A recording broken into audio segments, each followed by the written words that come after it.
We know some of you here. We're farmers at Big River Farms, and my name is Marissa Benasuti. And yeah, thanks everyone for being here. We're excited to kind of share what we learned this summer. Can you hear me? Can you hear us? I can hear Heather better than Marissa. Yeah, Marissa, you got to be a little closer somehow to the mic or something. Okay, 1 second here then. Let's see what we can do.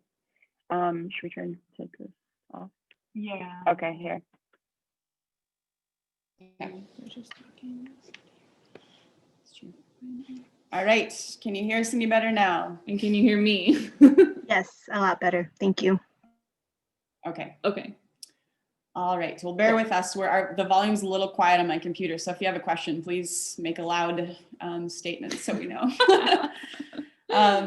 Anyways, yes, so this is Marissa. Do you want to finish this? Yes, yes, my name is Marissa.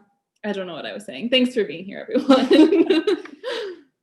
This class is about how to start a CSA, and we'll give you some more background, but basically this was our first year starting our own CSA, so we're going to come from a perspective of here's how it went after starting a CSA after 1 year.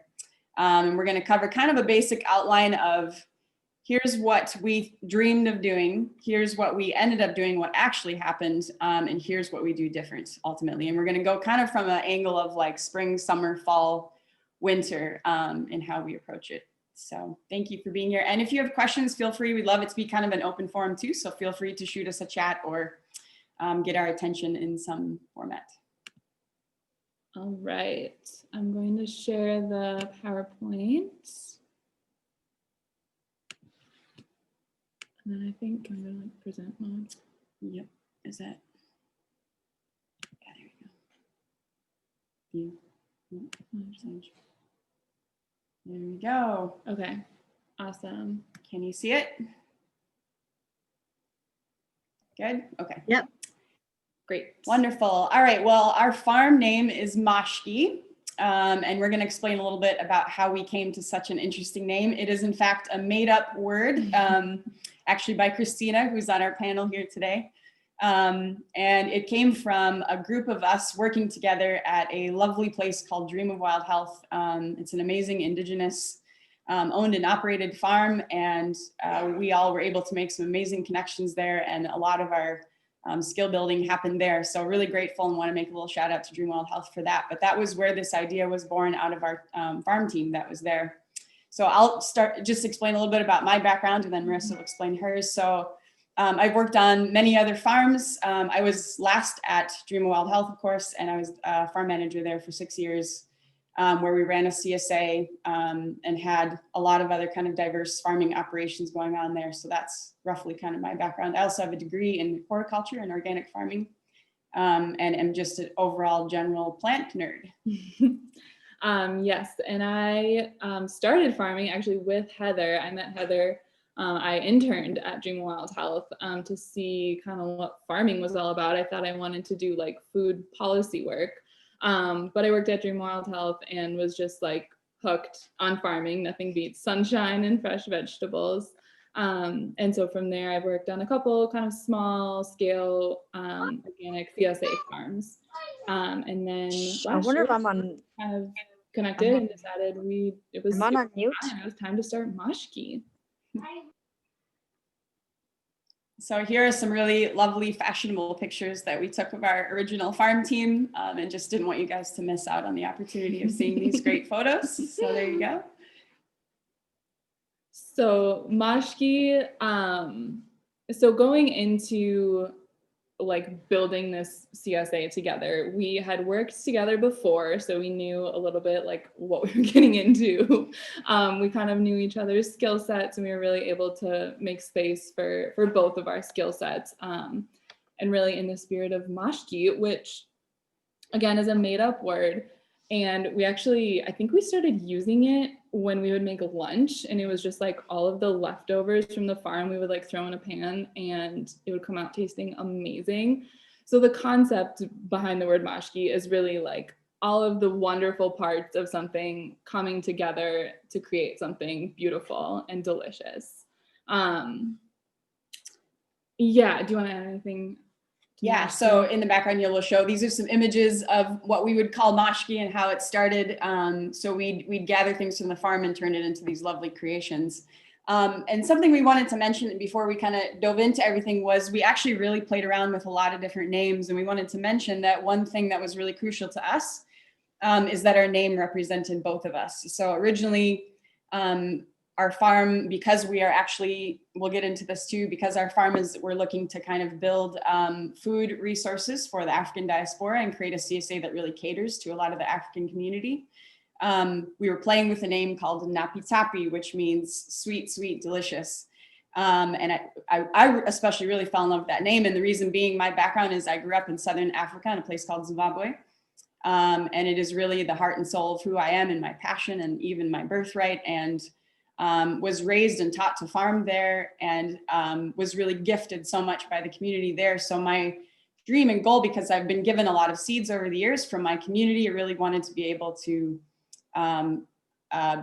get food back into the community that's here, who really misses home and wants to be connected to food, which we believe is a firm part of our culture and our heritage and who we are. And so out of that, then the name Napi Tapi came. And so we were really excited about it. And then it kind of hit both of us about the same time that we really wanted a name for our farm that reflected the two of us rather than just one dream that we have that is a piece of our farm. So we ended up naming our farm Moshky. Yes, yes. So we came full circle to Moshky. So here's a few more pictures of our delicious things to make you hungry, hopefully. I know it's dinner time. All right, so the seasons of Moshky, here's what we learned. Spring. All right, so a little quote that I kind of made up on my own was, spring is for lovers, dreamers, and visionaries. And my favorite part about this is when you create your plan, I feel like there's always a level of ambition and vision behind it that is going to be probably a little bit over the top. So bear with that as you make your plan. We, I think, tried to weigh what we knew and from our experiences, but also there's always a level you got to be gracious with yourself as you plan to be aware that you're coming from a place of being really excited and jazzed up. You know, our spring brain, after we've come up off of a winter with many ideas, can be, needs to be kind of tempered, I guess is the way to put it. Yeah, so in the spring, we got together and made a plan. So we're going to talk through kind of what the plan was and what we thought would happen. And then we will reveal to you guys what actually happened. Keep you in suspense. So yeah, so in the spring, we knew we had a solid partnership. We knew kind of each other's skills, what we were getting into, and we kind of naturally fell into two different roles. And I think Heather's really like our horticulture specialist. So Heather did a lot of the crop planning, really anything involving like an actual plant is like Heather. And then I ended up doing a lot of the kind of marketing stuff. I did our website and kind of like organizing the logistics of the CSA, I guess. Yeah. And really for us, I think it worked to be really clear about our different niches that we were good at, things that we had skill sets coming into, and we played to that strength. So I think if you're working on a partnership or looking into doing farming with a partner, I would definitely sit down and go through, you know, especially if you've never farmed together, because I think that's crucial. Get out there and do some work together if you've never farmed together and you're thinking about starting a farm together, because work style can be really different.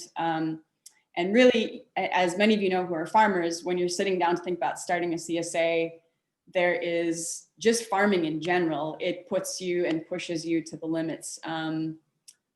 Oh, sorry about that. We're talking a little fast for the interpreter, so we apologize and we'll slow it down.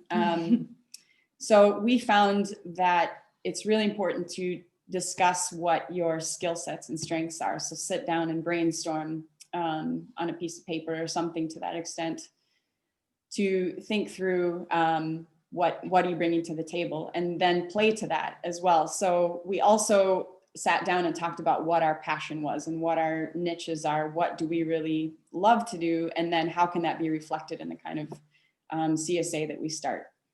The other thing I really want to touch on is our standards. So I think when you're doing a CSA, a lot of it is focused on presenting a version of yourself to your customer. Farmers market is similar, but I feel like you're displaying it in a different way. You have a time and a place and a setup, and then you kind of walk away from that situation. Whereas a CSA, it's the package experience. You're giving people a membership to your farm for the season, for however long your season is. And so every week they're getting a different reflection of who you are.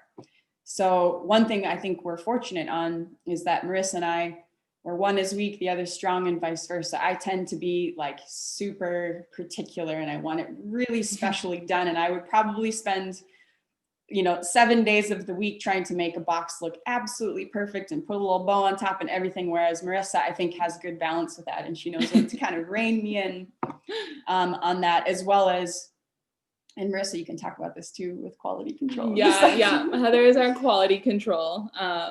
But I think too, we balance each other. Like we both are passionate about different crops too. And I think we kind of quality control each other a little bit on different things. And so that balance is really helpful to have. But I think in the end, like going into the season, we both have a really similar standard for what we want our vegetables to look like and taste like and be like how we want them packaged, and all of that. And that's really, really helpful going in. Absolutely. Yep. So our end product is a reflection. I think we ultimately agree on what that product should look like in the end. So definitely clarify that before you get rolling. Mm-hmm. What's the next slide? So next we created, there you go, a business plan. So I goofed off a little bit with PowerPoint and didn't quite get it to do what I wanted it to do. This is our really cool pie chart, but we're going to kind of talk from here. So go ahead. Yes. So we decided we knew we wanted to do a CSA, and we knew that we wanted that to be the bulk of our, of Moshky Farm.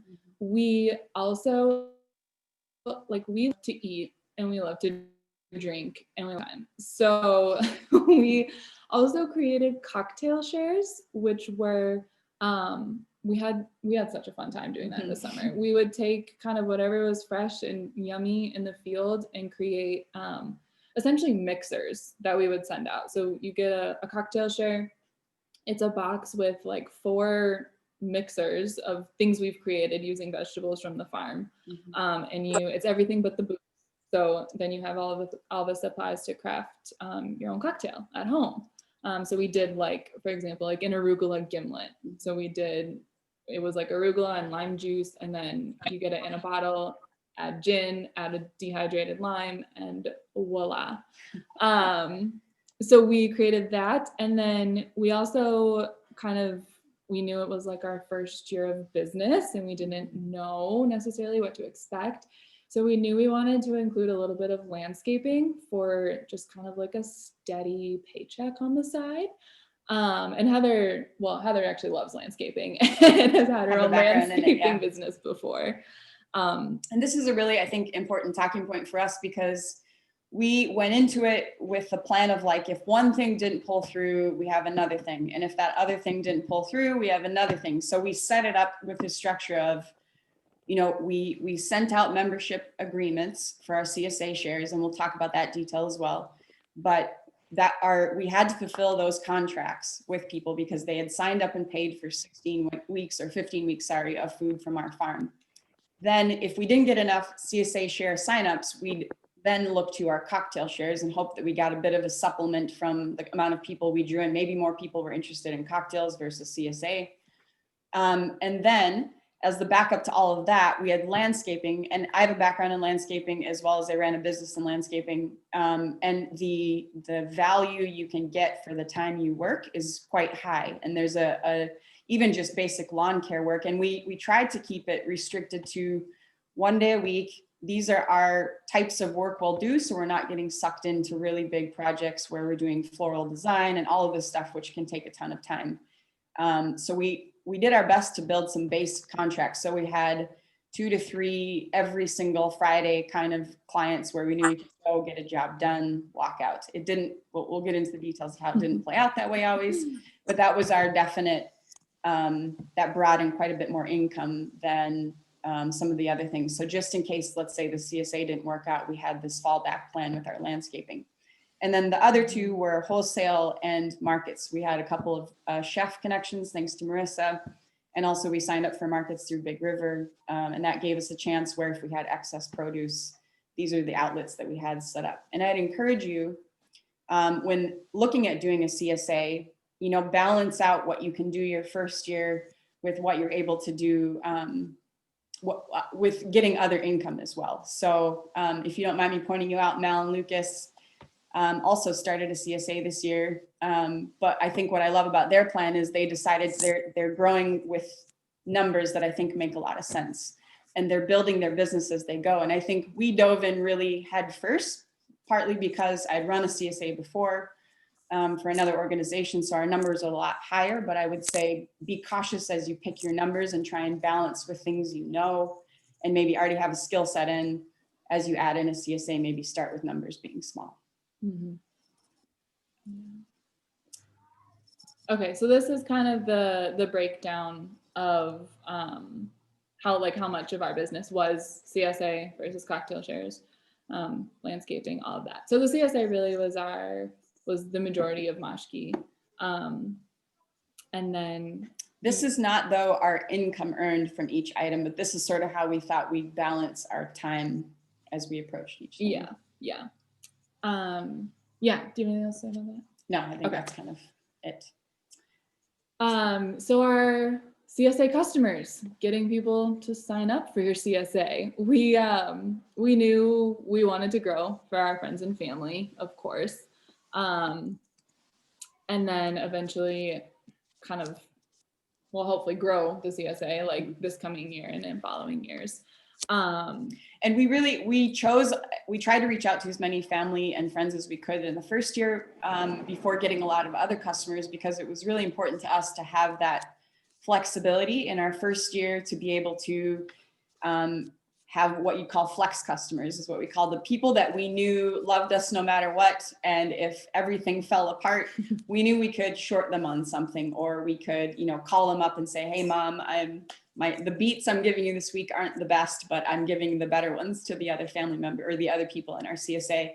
So we made sure we stacked our list with a good proportion of both customers we didn't know, and then enough of these sort of flex or family customers that we had that gave us that buffer. Thankfully, we really never had to use it, and that was, I think, a huge pleasure. We probably, if anything, stacked the plate for our family and friends by giving them a little bit more just on the side. But I'd highly recommend setting yourself up this way, and that just gives you that little buffer. Yeah. Okay.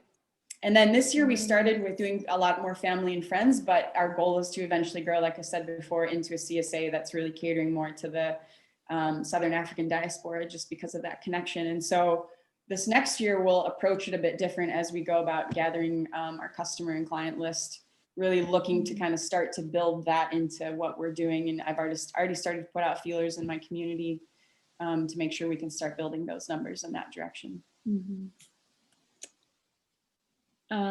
Okay, a little bit about, so just how Moshky is set up. We are an LLC. Actually, why don't You want me to talk about it? you Okay. talk about this. So we're registered with the state as a business. And before we did that, we had to register whether or not we were an LLC or not. So that is a limited liability corporation, is what LLC stands for. And for each of you, those options may look different. So we, of course, are just friends. We don't live in the same household. So how we approached what we did for this was really contingent to on what would, and as morbid as this sounds, or as sad as this sounds, if one of us passed away, what would happen to the business? What would happen to income earned? What would happen to bills we owed, if we owed anything? Just thinking through some of those options. And there's actually really good details if you go to the minnesotabiz.gov website. There's quite a bit of information there. And we're always available to answer questions. And I know Big River has good staff for that as well. So let us know if you have questions surrounding that. And then also it affects how your taxes play out. And Marissa spoke on our behalf to a business tax advisor. I don't know if you want to mention what that was. Like, it was helpful. It was important helpful to do beforehand. I think Yeah, it was important to do beforehand. She was able to give just a little bit of advice of like just kind of how to like manage our bank accounts essentially going in. And yeah, like I think it's just helpful to have a tax person to do taxes too, because nobody knows how taxes work. And I would recommend, as you plan your business, plan to grow, right? So we really didn't actually have to file as a business this year. We didn't actually have to get all of our tax ducks in a row and think about where the money was going to go because, you know, it's our first year. There's probably not enough money made, so on and so forth. We didn't know how that would play out. But now we've set ourselves up with our systems so that we're really prepared for growth, and we have at least 5 years now to grow off of before we need to make big changes. The other thing to mention with that is we filed for a business credit card, and that was spectacular. It was a huge help, and we treated it like a debit card. Basically, if there's not money in there, you don't spend it. So less of a credit card is very much you're using money you don't always have, and you're doing it off of kind of a basis of what your credit is. So I would definitely go that route. I think that helped us be able to make purchases faster. It keeps our billing cleaner. Yeah. And just keeping your business finances separate from your personal finances just makes everything so much like cleaner and simpler. So, and then the last thing to mention on this is have a partnership agreement. So if you are farming with someone who is, again, not your spouse or your life partner, then I would highly recommend trying to come up with what is the exit strategy for each of you, or what, at least an understanding of each other's character, so that if something came up, or let's say someone was really ill, you'd have a plan. And especially in light of COVID, we ended up having to do more of this than we had originally planned. So, yeah. All right, so now we're going to dive into the CSA logistics of how we put things together. So do you want to talk about length? Yeah. Okay. So we decided we would do a 15-week CSA. And we had a mix of full shares and a mix of half shares. And the half shares were every other week. So half shares ended up getting 8 boxes total. Full shares ended up getting 15 boxes total. And then we also scheduled a break week in the middle of the summer, which I highly recommend. That I feel like can make or break your season, is just having a second to get out of town, take a trip, but even just to catch up on weeding or breathing. Yeah, napping, all of the things. And then our cocktail shares were once a month. So there were 4 boxes total for cocktail shares. I want to mention with break week, really do what you're comfortable with and what you need. That has worked incredibly well for me, both at other CSAs and in ours. But your customers get thrown off a little bit by that. So you want to put that in your wording up front and make really clear. I think the more laid out of a calendar you can have when you start your season, the better off your customers, I think will be and feel about the whole thing. Yeah, definitely. I mean, I think we'll talk a little more about this later probably, but customer communication is everything. And for break week, we warned them 3 weeks leading up to it. We set it up front in the season. Yeah. They had a calendar that synced with their email account so they could we gave them every single, and I'd highly recommend go over the top with trying to communicate, at least with logistics. Just have it really clear somewhere that they can go back and refer to. Yeah, because people will they forget.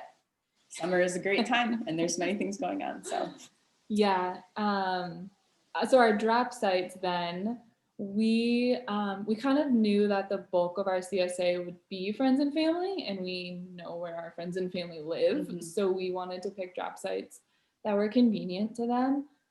So we ended up with, I think, 4 drop sites total. The Seward Co-op Friendship Store, so that's in Minneapolis right here. Mississippi Market in St. Paul, because we had some friends and family over there. And then actually my boyfriend's parents, they hosted a drop site at their house. And then Heather's mom hosted a drop site at her house in White Bear. Yep. And as much as you can figure this out, so we kind of just polled people before starting off, would you like to pick up around Minneapolis or around St. Paul? And then we kind of figured out what our locations might be. Call ahead, especially call ahead if you're working with the co-op, and check in with them to see if they have space. And most, co-ops offer this as a free service. That's a part of kind of their mission, but a lot of them fill up fast. So I just highly recommend making that phone call in advance to see. And then you want to know, roughly I'll be dropping off this many boxes. These are the days that we have available. And I think one of the co-ops told us what day they had available this year because their other days were full. So just be prepared for some of that to happen. And then you want to coordinate your delivery. So we'll talk about this too in a little bit here, but your schedule. So you want to have a day to harvest, time to pack, and then you're going to be doing deliveries. And because there's just 2 of us, deliveries were either we both got in the car and drove to the locations, or else one of us took off and the other one stayed on the farm. So you want to think about all the logistics around what it takes to deliver food, as well as the refrigeration time. So we are kind of nuts about how we process our food, and we really have a particular way of doing it, and making sure that time that the crop is from when it's harvested to when it gets into water and gets cooled down is as short as we can make it, because that's going to make your produce fresh, clean, crisp, and delightful. And that's where you really win those customers over, because you have to remember that they're getting the produce quite a bit. It might sit at the co-op for a couple hours before they grab it. So you just want to think about, how is that customer going to see this food when they receive it? Yeah. And so in the end, we ended up with 8 full shares and 33 half shares. So each week we were packing around 25 boxes, which was pretty much what we can handle. Yeah. Yeah. And then on cocktail share weeks, everything blew up. No, so we added that to the mix. So that was on top of that. And so we kind of tried to plan so that although we had more time and we could have done more boxes, we had to temper that back a little bit, because we also, with our cocktail shares, we were creating and crafting, because this was new territory for us. We'd experimented before, but we tried to leave enough time in there to be able to not only create and craft, but then put these boxes together. And it was very seasonally oriented. So we had to be able to either go wild harvest or gather stuff from the farm and then put it all together on top of what we were doing for the CSA. I want to just take a quick minute. Is this a good time? We have more details to get into, but does anybody have any questions? I know we're going kind of fast. Throughout this presentation, if you guys have any questions, please feel free to put it in the chat, and then we can always come back and reference to it too. But then it's also nice that Heather and Marissa will stop and give us opportunities to speak up. And so here's the time for you to do it before they move forward. But then if you come up with other questions, feel free to put it in the chat while they're talking, and then we can take breaks as well. And we're going to leave 20 minutes or so at least at the end to ask more questions. And we hope you guys bring questions too at the end. So.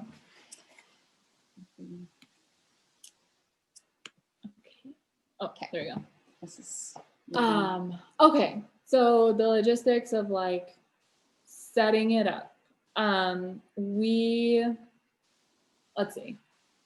We decided, well, so COVID happened for one. So everything for sure was online. Oh, wait, hold on. Yeah. Hold on 1 sec. We're still in the spring thing. So we set up communication systems with members before we got started. It's still in the logistics. Yep, Yeah. yep, that part. Yeah. And one of the big things I think we'll touch on is newsletters. They are a great way to like sum up what you put in that box for a week. It's our chance to make our members fall in love with the food that we create, and really it's an expression of yourself. And this is, I think, something we really wanted to do and liked doing, but when we got our surveys back and our feedback at the end of the season, it was amazing to hear the response that people actually really loved it, and they loved the stories, and the recipes were really personal. You know, we love the food we grow. We're really passionate about it, and we want people that we sell our veggies to fall in love with those things as well. So we wrote from that kind of perspective, and we'd be happy to share newsletters if anybody's curious to know how we kind of formatted it. But we, you know, also tried to lay out the names of each veg, because I think as farmers we forget that each item is so familiar to us, but your customer may not know what fennel is or what on earth do I do with fennel. Or they may not really love beets, but then you want to try and get them to love beets. So you talk about how you love beets and how these flavors come out to you. And then they're like, oh, maybe I'll try beets again.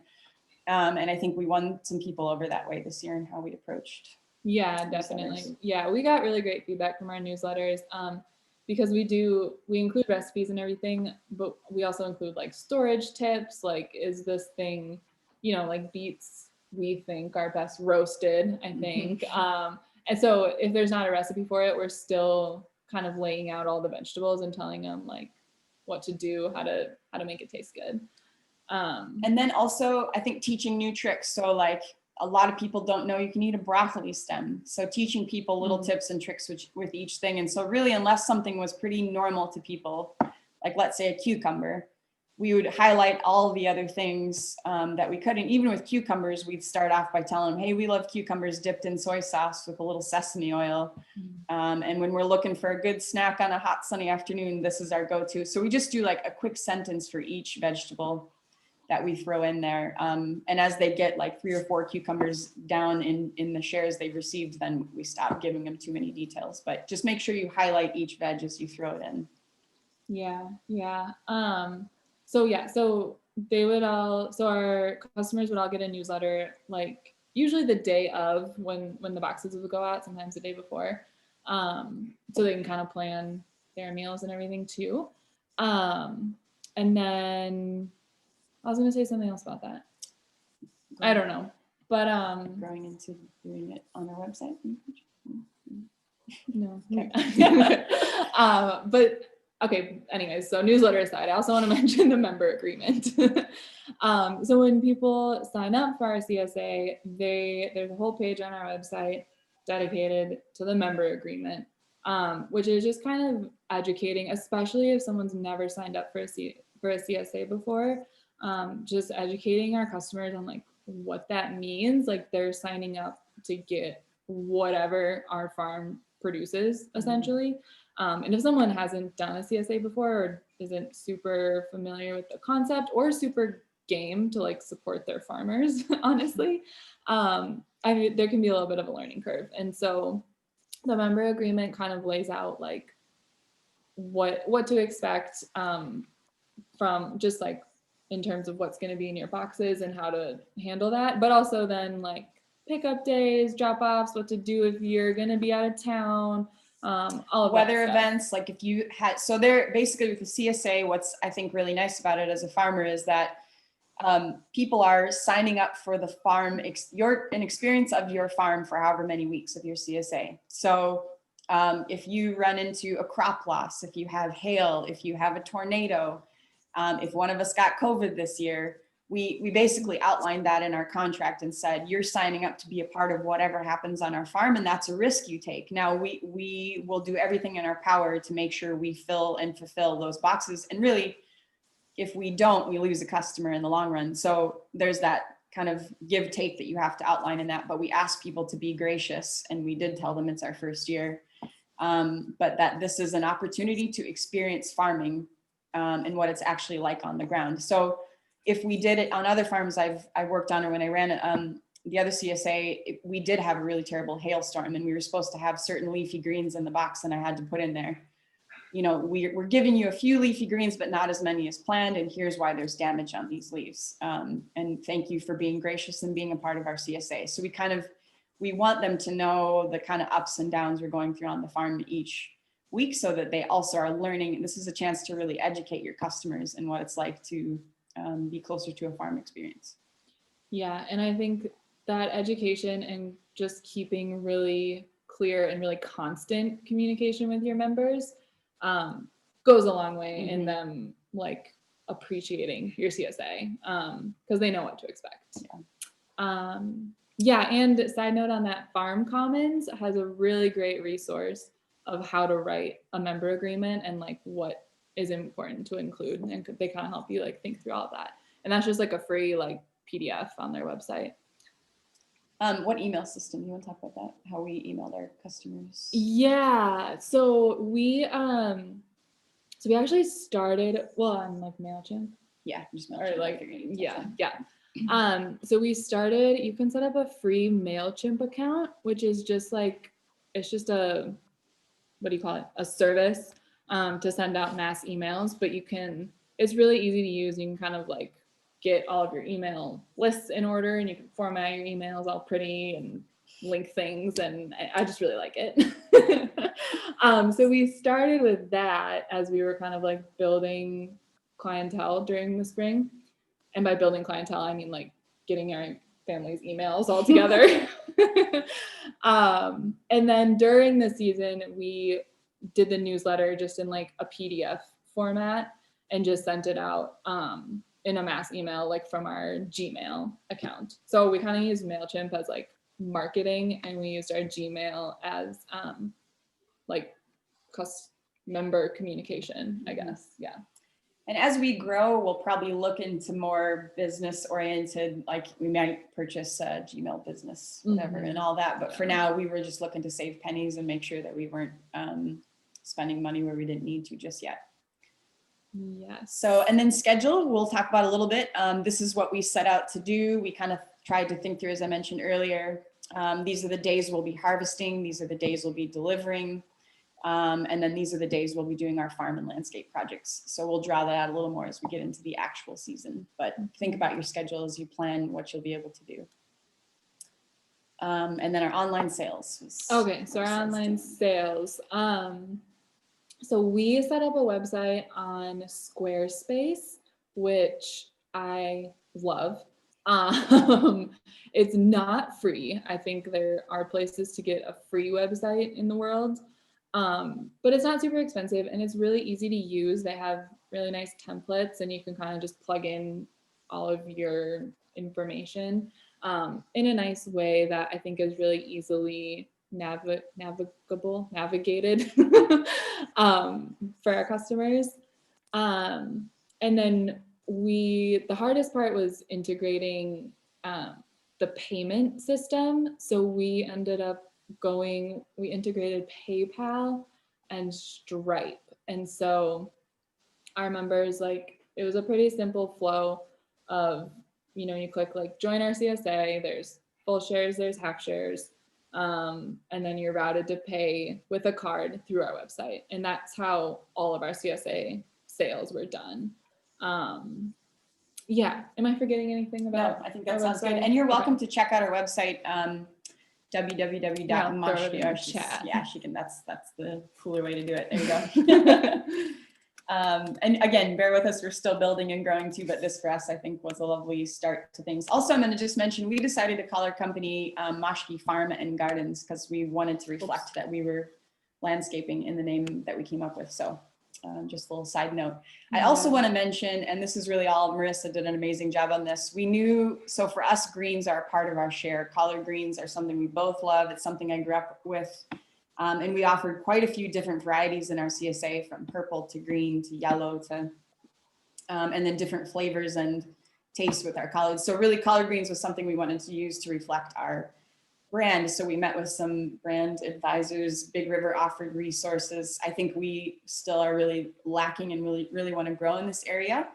But we have a really cool little logo that's collard greens, and then our cocktail shares are collard greens inside of a little martini glass. I'm sorry, I don't have an image that we can throw up here. It's on our website. It's on our website. Another reason to check it out. But I think although it's not our perfect version of us yet and what we want it to be, it really helped us to have a go-to logo and some sort of brand. Sticking with the font.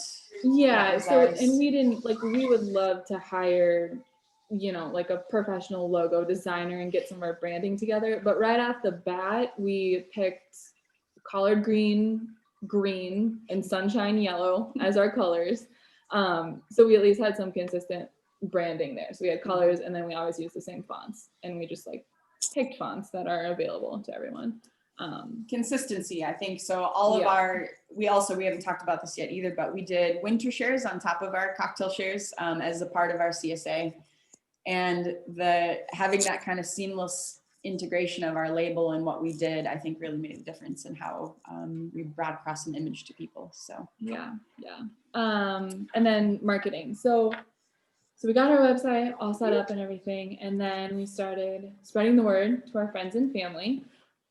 We got so we had 46 members total. I think it was, 46 total. So that's Couple between extras on the side. Yeah, we had a couple extras here and there, but so that's full shares, half shares, cocktail shares. And about 30 of those were friends and family. And then I sort of on a whim a little bit posted our CSA on Minnesota Grown. And once COVID hit, I think like one of the big news outlets in town did a story on CSAs, and Minnesota Grown, their CSA directory just like blew up, and CSAs were selling out, and ours was one of the few that had CSAs available, and I think that had like online sales that were easy to navigate.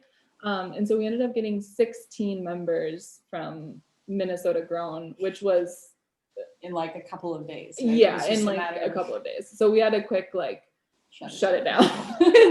Close off sign up. And so we had a pretty comfortable number. I think we maybe sold a few more than we meant to. But it worked out. We managed. Yeah. So, but I think friends and family, I think your community is going to be your best customers for sure. Yeah, and with this, I would say if you are going to be putting together a website and advertising, the sooner you can start in on that, the better. So this year with year 2, we're going to definitely try and get stuff published by the end of December here, and then do a couple different launches of everything and be prepared in a different way now. So I think the sooner you can get on that, the better, partly because the lovely thing about a CSA is people pay upfront for their shares and they invest in your farm for the season. So the scary part about that is you're then committed to these people for, from when they sign up until when the CSA is done. So you have to kind of bear that in mind, but we get money then from that and we can start investing that into our seeds right off the bat. So we really started with a tiny little investment of our own incomes. And then it really became about getting that money in from other people to keep our business rolling throughout the season. So I think this is a strong advantage of a CSA, as long as you can balance the fact that you don't start on your own and say, I'm signing up 50 people, I have no experience, and here it goes, and I've taken all this money from people, because you can also get yourself in trouble. So just balance that with what you're trying to put together. Yeah, good point. Okay. Niche. Find your niche. So we did CSA, cocktail shares, winter shares. Really for us, we reflected all of our favorite parts of the farm. And one thing we really love is serving food. So we really tried to make sure that was in all of what we did as well. So another piece we haven't talked about is that our CSAs, and I'll break down boxes for you next year, but we included teas in our CSAs. That's something we're both really passionate about. I'm especially obsessed with teas. And that has to do with my experience at Dreamwild Health and learning so much about medicinal qualities of tea and what the Indigenous community does with it. And then I also grew up with a lot of tea as well. So find out what is important to your farm and who you are, and really make sure you integrate that into how you do your CSA, what veggies you grow. Think a little bit about your customer, but really if it's not coming from your heart and who you are, I think this work doesn't work. So we kind of built it out of that. We both really love cocktails, like we said, so that really kind of formed what we did next. Yeah, and we both really love, we love to eat, we love the flavors, we both love to cook. And like Heather was saying, she gets really over the top, which is really fun, because then in our CSA boxes, part of our niche just within general like vegetable CSAs too, is we have a lot of like little cherries on top, I guess. So like we have we do salad toppers. We did that a lot of like microgreens, or we did like radish pods, chive flowers. We did edible flowers a couple weeks to like throw on top of your salad. So we were able to kind of pick out a few of those things too, to kind of make it feel special. Like we had several members kind of say like every week felt like Christmas to them, opening up their box. And we have a lot of fun doing that. Which is, what's valuable to us. And I think something to mention is that I do think after being a market farmer and some of the other outlets of farming, We really love the customer interaction in this way. We love the specialty things. We love taking the time to dialogue with the customer or like write a newsletter. That's who we are. So I think if you're thinking about doing a CSA and you don't really love dealing with customers, then either hire somebody to do that for you or maybe don't do a CSA, because that is actually very much a big part of you're crafting something and putting it together and giving it to someone. That's at least how we approach it. So I just say be aware of that as you think about a CSA. Yeah, put your skill set for sure. So here's some pictures of our CSA that we wanted to share. So one other thing we really love that really built our marketing, and Marissa really is our marketing guru, but I love taking the pictures and she loves posting She's pictures. our creative director. And she does every single thing else on the farm. So, but we really like to feature the produce and make it shine. And I think, again, it's art for us, right? On many levels, growing it is art. Setting up pictures, doing all of these kind of little details is a part of who we are. Mm-hmm. Thank you. And we're proud of it. And I think that's something, I think all of us farmers, we put so much love, blood, sweat, and tears into our growing of the food that it's really important to us to be able to reflect that. So here's more pictures of our CSA shares. And so I wanted to talk about this. So we're going to get into more of the nuts and bolts of how we design our CSA. So the picture on your left without the herb pot in it is our half share, and our full share is the one on the right. So that's the same week. So you can see we're adding value to what the full shares are getting so that they get their money's worth out of it. Half shares at our farm are getting boxes every other week for a total of 7 weeks. And full shares are getting it for the full time. Mm-hmm. Yes. French breakfast. Yes, and that other picture, that was what it was. Yes. Yes. Okay, so a little bit more, I'm gonna just grab my notebook here, about what we put in our boxes. So my little rule of thumb that I like is you're putting some sort of greens in a box. You're putting some sort of a solid, what I call a solid. So that's like a cucumber, a squash, a zucchini, just something that is a heavy content item. So like a carrot, just something that's like a root crop or a solid item. And kind of like a quote unquote normal vegetable, that like something that people are like used to seeing. Mm-hmm. Yeah. And then I have a wow or a unique. So our wow or unique in this box, we have a couple actually in this box. So for us, the herb pot here is a nice wow. It's unique to them. It was a new item. For the full shares, for half shares, we actually have a couple of sort of almost wows, but the biggest one in that is this little bag of beans here, which is our Nemo. Which is a crop that I grew up with in Zimbabwe, and we offered to customers this year, a dry bean. Mm-hmm. There's actually a third unique too. We have the Mexican mint marigold too, which is an herb that is delicious, but not everyone had heard of it or cooked with it before. And then I have some of the fun, beloved staples, the things that all of our customers request and love. So tomatoes, you can never give customers, I've never found customers to get enough tomatoes. That is an absolute must. And then something like cucumbers and green beans, these are all kind of staples that we can use, but are really loved in the mix. Then we have a tea that we put. So you see at the bottom of each picture, there's little tea bags. So we craft our own tea. We put a label on with instructions how to brew, and we put a little tea bag in, which is a very, very minor expense for us. And then we do an herb in every box. And that is how we put it all together. So our herbs, we give recipes, everything in the box, we give tips on how to use together as much as possible. Mm-hmm.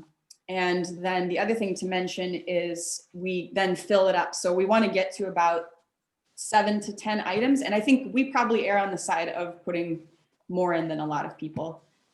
We just have a love of produce and veg, and a lot of our customers we know have that kind of same mentality. So we really want it to be enough to sustain people for a week. Mm-hmm. And that's kind of how we approach our boxes. So again, just to cover it, greens, we're a greens farm. So we usually always have a kale or a collard or a leafy green in. So you'll see in this one is the arugula. A solid in this one is watermelon, squash, cucumber, something along those lines. We have the fun staples that are just people can't get enough of. So the tomatoes, cherry and regular. And then we have tea and herb, and then the fillers to kind of plug it up to make sure we get to 7 to 10 items. Yes. We also, when we did, when people sign up for their CSA online, we ask what their favorite vegetables are. So we can take that into account too when we're planning our boxes, because probably almost everyone said tomatoes. But then there were a couple other a surprising amount of people said radishes were their favorite. And so then we were able to incorporate a little more of that stuff, and just, we're not catering to every individual, but we're at least sending out what people want to see. And that is a good point to touch on too, that Marissa talked about, is we asked people as they signed up, we took a moment to pull in a little bit of info on them if we didn't know, right? So we kind of got an idea, what's your least favorite veg? What's your favorite veg? Name your top couple of them, and we can pull in info so that helps us know for the season coming up what our customers are like if we don't have an experience with them. So, and then we try to not repeat every week. Especially with your full share members, because half shares it's easier to mix up their experience because they're every other week, but full shares you want to try to think about as you lay out your whole box. So I actually lay out our boxes for the entire season when I do crop planning, and I do this in a way that it's my best guess as to what will be ready. I do it based on crop calendars and all sorts of stuff, but things change. So I always have my guaranteed options that I know will be ready, and then I have a couple of backup options. So I get in, once you start crafting your boxes, you get in the rhythm of knowing, okay, if I'm missing, let's say, one of my leafy greens, what are my other leafy greens I can sub in? If I'm missing my fillers, what are other fillers I can sub in? Those are usually kind of the last thing you throw in. If I'm missing a solid, what's another item I can throw in? So if I'm planning on zucchini one week, can I grow yellow squash the following week? And that can be used as a buffer.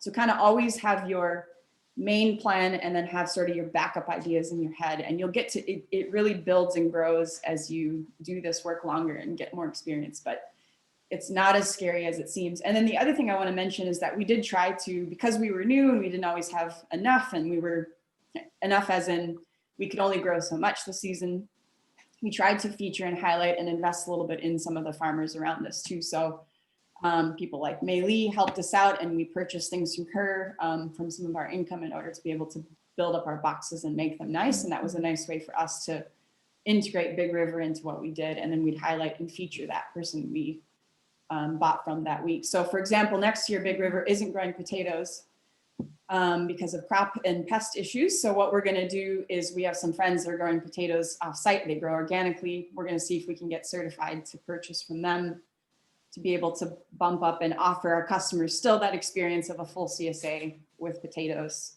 But then, use that money you've purchased from people and you buy wholesale from then another farmer and put it into your box. Yeah. We also, we purchased apples from a local apple farm too. So also just give more variety, and we don't have the capacity to grow apple trees at Big River. Here's this image is nice because we have, we grew zucchini. This is another year at another farm. This picture on the left, but this is a rare Italian type of zucchini, but you can mix things up by giving people different varieties of a similar thing. So instead of giving someone summer squash every week, technically you're giving them summer squash each week, but you're going to give them patty pans one week. You're going to give them zucchini another week. You're going to give them Italian heirloom zucchini another week. You're going to give them crooknecks another week. So technically I have plugged in their summer squash for 4 weeks in a row, but I'm switching up the types. And then if you ever had a crop failure, the world wouldn't fall apart if you just gave someone a zucchini that week, And your customers they think they're getting something different too. It feels like they've gotten You mean this in the nicest way. We do. No, that's been a really awesome trick actually that I learned from Heather. So this is another one of our boxes. Sweet. Yep.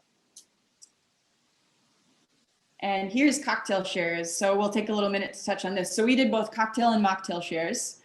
And in the box, we gave you pretty much everything except the booze side of things. So you could turn all of our beverages in. We gave recipes for how to turn each thing into either cocktail or mocktail. So the 3 jars you see, or 4 jars you see on top of the little wood piece there, that's all something we created. So one is a peach shrub we made from vinegar and peaches. I have a huge peach tree in my yard, which was amazing and offered us a massive bounty of peaches. I still have peaches in my freezer, actually. So good. The peach one was a hit this year. It was so good. And then we have cantaloupe agua fresca in there. So we did a mint and cantaloupe mix. Then Marissa killed it with this amazing hot pepper simple syrup. And then we infused fennel flowers that we grew into honey from a local friend's farm and created a fennel pollen. And we have here the cocktail on the right is the bee's knees cocktail. And then we gave a sparkling water that kind of brought out flavors from the box. And then we tried to include edible cocktail toppings. So you have lavender in the background that could be integrated into the cocktail. And each cocktail has there's a beverage, a garnish, things we recommend doing with it, how to make it, how to shake it up. Customers also got glasses and a cocktail muddler to kick off their season. Then we gave lemons and limes and fresh herbs and dried elements to rim the cocktail with and all that as well. And then they got some really specialty tea. So our regular CSA shares offered not a basic tea, but just a basic blend, I'd say. And then our cocktail shares offered a whole nother level of tea integration and excitement. So Yes. do we have a question? Did you need to rent commercial kitchen to make those items? No, we did not. Although we maybe wish that we would. We're growing towards that. Yeah, we destroyed my kitchen, but under the cottage food law, we are technically able to produce from home, but we label all of our products with this little label that says, especially around things that are a little more volatile, like winter shares, we had to put on there, this was made in a cottage food operation that has not been inspected. So yeah, so and I'm not really a cottage food law expert. it's necessary. There's a lot of there's a lot of good info on the Minnesota Department of Health website or agriculture. Yep. Yeah. And you usually get assigned to somebody and you can contact them and ask them any questions. But if you're going to do any form of bottling, I highly recommend, I mean, you have to technically get the cottage food law license. Yeah, but before you can do that. and that's the license though that allows us to produce from our home though. Like we don't have to be in a commercial kitchen, although we wish we could be. So after this last year, blowing up our kitchens, doing this stuff, I think we both would really love to. We're looking at moving into like a church basement kind of kitchen situation next, and then hopefully can grow into a commercial kitchen just because the expense really builds drastically as you do it. But you definitely, I think our protocol too is we go above and beyond and try and go over the top when it comes to cleanliness, so that we don't run into any problems. Okay, we have another question. What was your cost for each cocktail share? What were you charging for the cocktail shares? Did you have any goals for cost? Okay, so planning cocktail, I don't think we really knew what cocktail shares were going to be until we started doing it. Yeah. We had ideas, we kind of laid it out. But what happened was it wasn't the image I had in my head. No, yeah. We thought we'd have to really convince people. I mean, we really did have to convince people to sign up initially. I think some people liked the idea right off the bat and they were like, sure, I'll sign up. That sounds great. But there was quite a few we had to kind of sell the idea to, because a lot of people, I think, there aren't a lot of people doing anything like this. So I think this was a new kind of ground to cover. So we felt like this year was a feeler. We were going to see if people were even interested. And then also COVID hit. So people then weren't really able to go out and have cocktails anymore in the same way. So that just people got blew it interested. And immediately once first cocktail share went out, I feel like we could have sold double or more what we had a bit of capacity to do, but we didn't have the chance to be able to. Yeah, so at the beginning of the season, we charged $120 for a cocktail share, and you get 4 boxes. So it breaks down to $30 a box. And to be quite honest, our cost was probably about that. Yeah, maybe a little bit less. That's like thinking about time too and what we put into them as well. So yeah, and I think next year we'll charge easily double for pretty much the same thing, if not more. And we did an end of the season survey too, and people were like, this was way underpriced. Which is, I think, good for us. We learned a lot from this, and now that we know we have a viable product, I think we'll look at things differently. But we did have a chance to poll people and kind of get some feedback that this is something they really would pay a lot more money for. And I think once we started hearing from people, oh, we thought the total cost was what one box. And so we had 4 boxes we offered, and they thought that was kind of the total cost of what one box would be. So then we immediately kind of recoiled, and we sold a couple one-off after that. Like a couple people bought just 1 or 2 cocktail boxes, and we ended up charging a little bit more for that. So we kind of learned as we went and built that. But this will be a part of our winter things that we've learned from. Yes, yeah. But we do, I mean, at least based on our surveys and stuff too, like we know we can charge more, and we know that we can, kind of adjust those. It's the first year, and we can play with our numbers a little more next year. And I think we learned that with everything too. Even CSA will charge, I think, more for what we're doing. But I think it's really important to us to be accessible too, and especially because we want to reach particular communities. So we will offer a sliding scale for our CSA especially, so that we're able to be, I think we want to make enough income so that we can put it back into the projects we really want to do. A big one being we're actually working on developing a side thing where we're hoping to grow out seeds for a lot of my African community to keep seeds alive, and hopefully build the ability to be able to teach more about the seed work that we're doing in the community that I come from. But we're hoping cocktail shares and things like that will really fund the places that we have dreams to grow into. Yeah, definitely.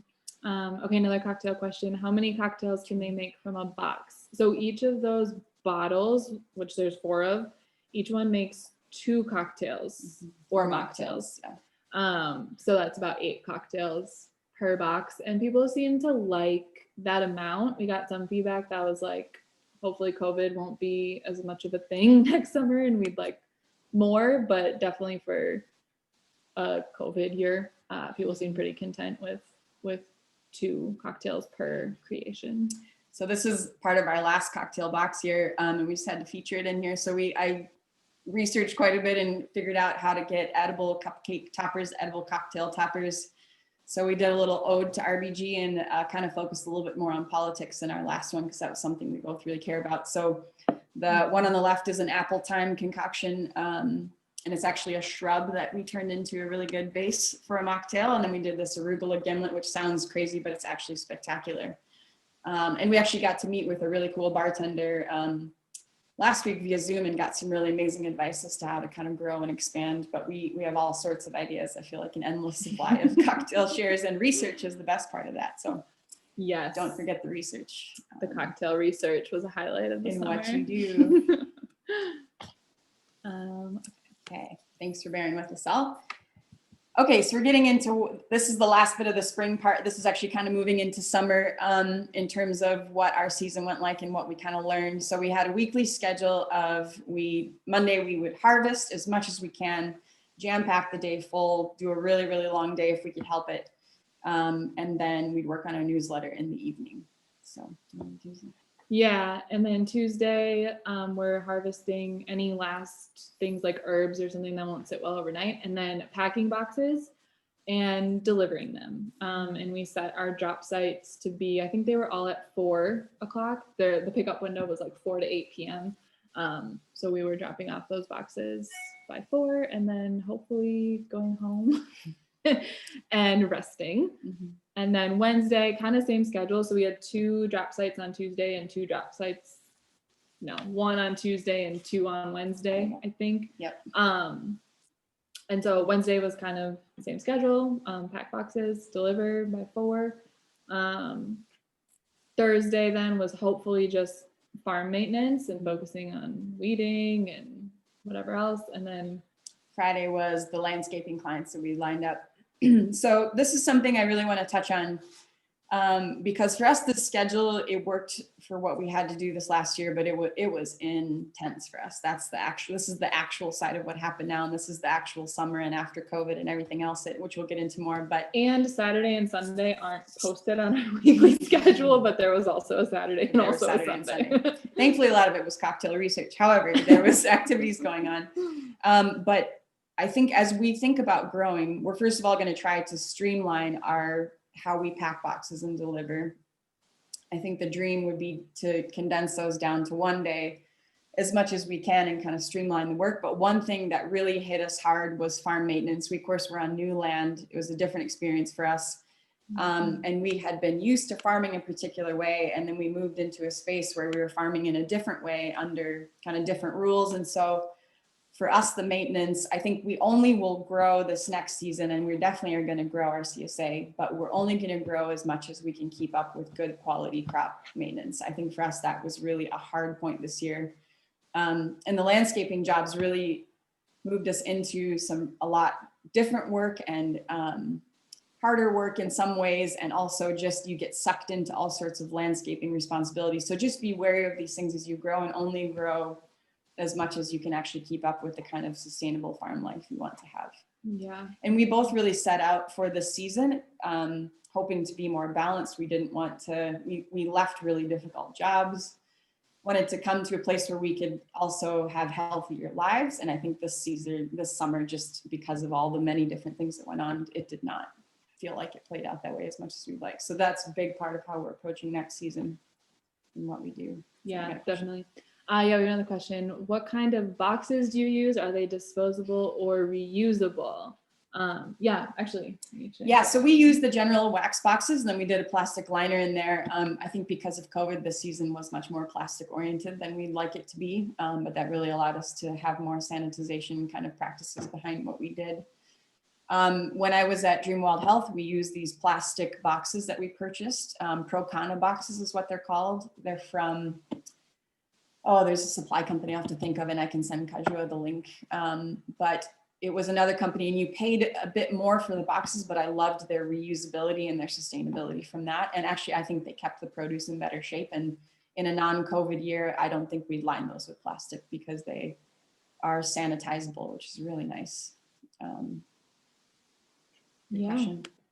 Okay. Are So we ready to move on? I yes, didn't mean to move us on. that's okay. Okay, so So we touched on this a little bit. So that was kind of the main slideshow part of our presentation. Now we're kind of going to move to talking more and a little bit more FaceTime. So sorry. Okay. Yeah, so that whole portion was kind of, yeah, what we thought would happen, sprinkled with some of what actually happened. But what actually happened, so 2020 is a hard year to start. Yes. So going into Moshky, we didn't know 2020 would be the year that it was. And I think, so it started off with COVID, as you all know. And I think for us, that was tricky already with many of the logistics we had to learn and come up with. Big River too, all of the places. I mean, I think every farm had to scramble to start to figure out how are we going to do our farming season? Can we still do our farming season? But a lot of us had already put income in. A lot of our plans were built around this. So I think for us, COVID threw a loop in it. For us not being able to get in the greenhouse earlier was tricky. And so we just had to get creative and come up with many different strategies to be able to do that.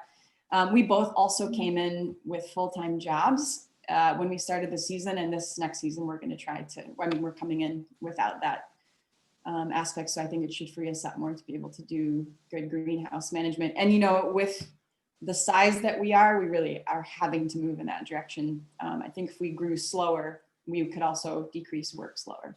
Yeah. Yes. So there were some greenhouse challenges early on, and kind of, I mean, right as we were getting going and ready to like sell CSAs, you know, that's when COVID really happened, and we just kind of had to, I mean, everybody went through like a wait, what kind of moment of like, what's going on? But we made it through that. And then we were planting and getting geared up to start our CSA the first week of June. And then George Floyd was murdered. And we both live in Minneapolis, really close. Like I live on Lake in Chicago. We live close to the 3rd precinct. So all of the uprisings that followed were really, really hard, and impacted us a lot. It was really important for us to be present, like in our neighborhoods and in our community at that time. And just, I mean, like sweeping up Lake Street. And so we had to push our CSA back a week. And that was our start date. Yeah. Yeah. get pushback as a result. So yeah, and I think that Yeah. just it wore heavy on our hearts, and you know, I think we wanted that to be represented too in how we did our CSA and how we spoke of things too. So I think we really tried to allow some space for that, as well as to be involved in the things going on in our communities, because we do live in the heart of Minneapolis. So I think that was valuable, and I think is still an ongoing thing too. And would I think, again, we wouldn't have predicted anything, but just I think we've learned from the season just to be aware that you may have to go to your customers and say, hey, these are the things going on in our lives. You're a part of our farm. We're going to move a date back, or we're going to do these things, while still bearing in mind, I think, what is important and how to be a good, you know, we've made an agreement with our customers to trying to kind of keep that balance as we go about it. So Yeah, and that was a tough decision, but I think it highlights like a real pro of having a CSA too. Like you get to build that relationship with your customers, and you get to go to them and say like, hey, you're still gonna get 15 weeks. We got to push it back. Like, you know, all this stuff is happening, and they are really understanding. Versus it's kind of hard to like show up at market with nothing. Show up at a farmer's market with nothing. You know, if something goes down. And then the other thing, cocktail shares, we absolutely love them. They took a ton of time. They were a lot of extra work. We, of course, priced them a little bit lower than we wished we would have. You know, I think the lovely part is a lot of what we struggled with outside of the major catastrophes going on in our world around us was mainly that we had more than enough interest. We just have to have the capacity. So we're continuing to try to build our capacity, I think, as we go forward. We worked super long days, as most farmers do, but I think, you know, we 12 to 14-hour days every single day, doing a lot of work at home in the evenings. Beyond that, really pushing ourselves. And I think really the beautiful part that came from that for us was, between all of that going on, although it was really difficult and we still had teary-eyed days and whatnot, I think we both learned there's no doubt we want to be farming. And I don't think any of us ever brought up, amongst all the challenges, I'm done farming, I want to quit. And I think both of us would have respected the other one wanting to do that. But at the same time, I think we love this work. It's who we are. It's a part of our world. So I think if you're going into doing a CSA, just be prepared for the beginning being difficult. And also, you know, it's a good way to find out and be open to the fact that maybe 1 year is a trial and it didn't work out, and you just move forward and don't hang your head low. So, Yeah, definitely. So what we wished would have happened. We wish COVID wouldn't have happened. We wish for racial justice in the world. But those are a little outside of our control this season. So we definitely wish, and some of this does go back to COVID, but we would have loved to have our members on the farm. I think our members, we heard from a lot of them that they also would have loved to see the farm, and it kind of builds that relationship a little more and lets people see what you're doing and where their food's coming from. And I think we'd really counted on more labor coming from the volunteer world. We had a lot of friends who were willing to pitch in, and I think that was definitely a fallback plan for us of free labor. And so this next year, we're going to look into trying to have more help on the farm for sure. Yeah. What else do you want to say? Yeah, providing a connection for members to the farm. I think we'd love to have like end of the season meals and try and draw people in that regard. That's, I think, a big thing to us. We're also going to look to grow on pretty similar amounts of land, but get a lot more out of the land. I think for us, we want to be more sustainable and we want to leave the soil better than when we got there. So I think for us, it's really important that we find a way to build our soil enough that we can grow more food on it while still having a space cover cropped. I'm really glad Big River is doing that, because that's, I think, something to us, but we really want to focus in on trying to put our in the soil and build that relationship with soil, because I think that is a huge part of what it means to farm. And I think make space and time for getting to know your land, because I think if you don't have a relationship with the land, Mother Nature will force that upon you, and or you won't be able to farm on that land. And I think it's really important to slow down and take time to listen to what the land is telling you about your space, and you grow with the land rather than against the land. So this year we've learned about our land, what grows better there and what doesn't, what kind of pests we have. And I think going into the season, we're trying to approach it now from a totally different perspective in that regard. Yeah, definitely. And I think we'll try to rearrange we touched on this before, but arranging our schedule in a way that leaves us more time for plant care. Hopefully like one day of harvest, one day of packing and deliveries. We'll probably try to coordinate our drop sites next year all on the same day. And we might adjust the landscaping schedule. Yeah, as definitely well. scale that back. I think for us that got out of hand. I think, and it's lovely. Again, our problems have been, we had all these ideas and everything was ready to grow and we only had 2 of us. And at the end of the day, only so much energy and so much time and so much ability to be in one place at a time was kind of restricting. So yeah.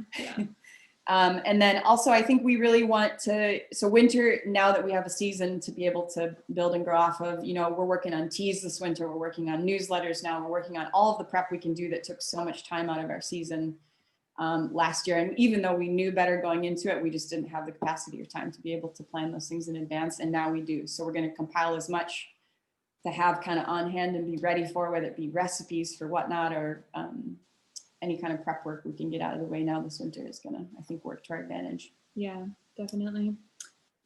And last but not least, what we're glad happened. We are super grateful that we didn't get COVID over the season. It is just the 2 of us, and that would have been really hard. But we had really, really incredible support from our friends and family too. And that was just like, I don't know. I feel like I can't say enough about how much that meant to us. And our members too, really, I think pulled us through and encouraged us a lot, which was an amazing thing. And that's again where that plug for social media and other forms of advertising, I think gives people a chance during COVID, especially to be able to connect. Yeah. We're grateful for the farm community. I think Big River ended up being a surprise. We didn't expect having and being able to run into other farmers, even though we were able to, we had to be distanced and wear masks and whatnot. It was an incredible gift to just have the support of other farmers there and be able to, lean on one another, even if it's just sharing stories and being willing, able to vent a little bit. I think that's good for all of us. Definitely. Our member support was incredible, and we got a lot of really great feedback about the newsletters and just people, like, it's so encouraging to hear when people thought they didn't like a vegetable, but now they do. And just stuff like that. Like I think we're just really grateful for all of the relationships that we built over the season with our members. I think be prepared to teach, as we talked about, teach your members to fall in love with food. I think that went well, and I'm excited to do more of that, encouraging people. This is a chance. We have this window into people's worlds to be able to help them fall in love with veg. So I think really utilizing that, taking advantage of it is great. And we got good feedback about making our stuff personal. So I think we'll really continue to try to do that. And then a couple things I wanted to touch on as you think about building and growing a farm with a CSA. I cannot make enough of a plug for preserving the harvest. Find ways to save the food that you're growing that are in excess during the season and turn them into pickles or turn them into something. But learn as much as you can about that in the winter, and then try and take some time or carve some time out in your schedule so you're not wasting food. And you can kind of crunch those numbers each season, I think, and make how much you grow and how much you have as excess. You can really make those numbers meet. And if they don't, there's many places to donate produce. And I think it's really vital to be able to give some food back in that regard too. Also plan a seed saving into what you do. We have lost so much of our seed selection, and I think as a society have lost value for seeds. So, if you have little ones in your life, start encouraging them to save seed. But if you're growing food, we value food, we need to be in the seed saving world, and you can save money that way. You can build your seeds, save information. They're amazing, amazing living beings. And they are one of the closest connections we have to the people that came before us. Someone touched that seed, grew that seed, and that seed stored the memory of that experience and became stronger from it, and then put it back into its memory bank as that next seed line. And these wonderful ancestors of ours, we need to preserve them and keep them. And I have learned so much and been taught so much about that. And if you can delve into anything in your farming career, please save seeds. So that's my big plug. I'll just leave it at that. But integrate that into your farm business plan and how you're going to grow. Yes. Oh, definitely. We love to cook and we love to eat. Cooking what you grow daily is such a great way to like connect with what you're doing. And we, at some point during the season, we inherited like a what is it? It's like a pan, the Moshky pan. Oh, yeah, yeah. It's like a It's traveling a skillet. My skillet, grandpa rigged yeah. a skillet to be able to use. You plug it into anywhere and you can cook food. So you'll see us in our pole barn at Big River Yeah. cooking up meals from our So we try to cook and eat farm. as much as we can from the farm. I mean, that's like that's why we're farmers. So we want to enjoy that. And the more that you cook your food, the more you can teach your members how to cook your food too. Yeah. So, and I guess we'll just sum up with this. Farm seasons are crucial. I think this is something we are learning and have learned and are still learning, I guess. But spring, winter's for dreaming and planning and learning from your seasons from the past season. Basically, you can do your records, make things better. And you're going to dream big in that time and you're going to build your vision. Then I think summer is for learning and you're out there in the field and you're listening. And I think listening needs to be a part of winter, summer, spring, fall, all of it. If we stop listening to what nature's telling us, that's, I think, the biggest skill that a farmer can gain. And out of any career you can be in, there will never be a day where we sit back and be like, I got this. I am a professional. I've learned all there is in this field, and now I can just sit back and let it all run its course. And I think we become more proficient at what we do, but I think this is why I love this work. We're always learning. So let Mother Nature speak into your life. Let her tell you how to do things. Respect the land, and it will give back to you in so many ways. But we are here to be stewards of the land, not to just take. So if I can ring that message true, and then be gracious to yourself. As we go through all these different experiences, we are learning and adding and gaining and growing, but give yourself the grace to do that. So winter, rest and revitalization. Spring is for applying, summer is for actually seeing what happens, and fall is for enjoying that bounty. So thank you guys for your time. Please let us know if you have questions. Yes, yeah. So thank you all for being here. That's all we got. If y'all have any questions, I think we have like a couple minutes left. Sorry, I talked too much. If you want to ask questions or throw them in the chat box. One last plug. It is our dream to not just move on to other land someday. We'd love to be at Big River the rest of our lives, but obviously that's not realistic. But it's our dream to collaborate and grow, and whatever we gain and learn and have access to the equipment, we want to share that resource. So if anybody's interested in dialoguing more about collaborating and to try to grow into more of a cooperative farming situation, that is something that's very near and dear to our hearts. So be in touch. Yes, and then I'm just going to throw our website in the chat box again if anyone's interested. And our contact info is on our website as well. And I'll put that in the chat box. And our Instagram, because we love Instagram. And our email, I'll put here too if y'all have questions. Can I just give you ladies a word of encouragement? In regards to the potatoes, especially, I know that you're talking about trying to get your friend's stuff certified organic, but even if you can't, since your whole programming is based on a lot of education and communication, I would still encourage you to educate your clients about how important sustainable farming is, and that even though things are not organic, that doesn't always mean that, that is not a good product, that is not a good produce, and that just sharing some of the farming practices of where you're getting those produce from, even if it's not certified organic, because the whole certification of becoming organic is kind of inaccessible for a lot of farms too. So just educating people that sustainable practices is just as valuable, and showing that with the farmer that you're getting those potatoes from is going to be very valuable in sharing that story. So even if you can't get those produce, certified organic in order to sell, that doesn't mean that it's devalued because it's not certified organic. Yeah, thanks for mentioning that. Yeah, and we apologize, we covered a lot of topics, but I don't think we could fit it all in this time. So obviously there's many more areas to go into too. So hopefully people will be able to access and find resources on that. So. Yeah, thank you guys. And thank you everybody for coming. I actually do want to do another part 2 of this in the winter season. So Heather and Marissa doesn't know this yet, but they're knowing. I'm telling them right now. What'd you I say? think I said you both don't know this yet, but I'm telling you right now that I do want a part 2 Excellent. of this. We love I know it. that Matt is on here and he runs our market. He's our market specialist, and I would really love to collab a bunch of different CSAs, people who run different types of CSA together, and to do a panel. And I think it's important for people to hear from different stories.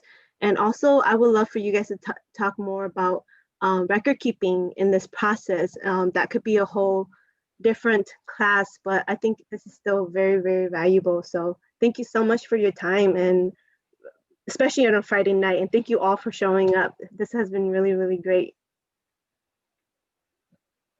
Thank you. Definitely. Thank you. Good job. It was awesome. We could talk on and on about this, I'm sure. Yes, we Love can. what you said about the seeds, love what you said about the soil and the land and the creativity. And when you're passionate, that passion sells. And that's a big takeaway. When we're passionate about what we're doing, that passion is contagious and people want your product. So thanks for that. Yeah, absolutely. Yeah, good job, guys. Thank and you. I hope you all have a good night. wonderful weekend. Happy Friday. Bye.